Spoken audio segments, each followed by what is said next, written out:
tidak dimakan tanah karena dia nggak kembali ke tanah. Kematian itu sudah merupakan ketetapan dari Allah. Orang yang meninggal itu ada 4 yang dialami oleh tubuhnya. Ada orang meninggal dengan duduk di syariat. Ada orang meninggal duduk di tarekat.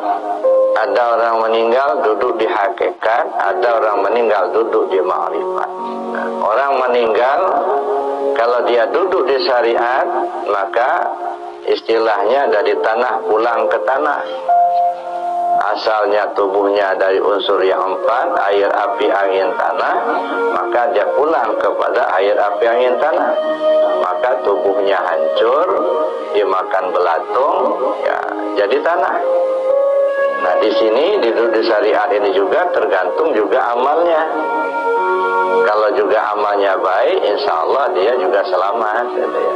Tapi kalau amalnya tidak baik, dia juga tidak selamat. Dan yang kedua, ada orang yang meninggal atau mati itu duduk di tarekat. Biasanya kalau orang meninggal duduk di tarekat, tubuhnya mengering. Dia tidak dimakan tanah karena dia nggak kembali ke tanah, cuma mengering. Tapi kalau orang meninggal duduk di hakikat, tubuhnya utuh. Dia tidak mengering, tidak dimakan tanah, dan utuh. Kalau orang meninggalnya duduk di ma'rifat, ya terserah Allah. Kadang-kadang dia menghilang, jadi tubuhnya menghilang kembali kepada Allah, gitu ya.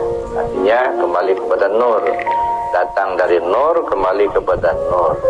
Datang daripada nur zat Allah kembali kepada nur zat Allah. Jadi terkubur dia bukan lagi terkubur di tanah, tapi terkubur di cahaya Nur Muhammad. Jadi alhamdulillah sudah mengamalkan tarekat, sudah mengkaji tentang hakikat. Insya Allah meninggal pun dengan husnul khatimah kembali kepada Allah dengan selamat. Amin Allahumma amin.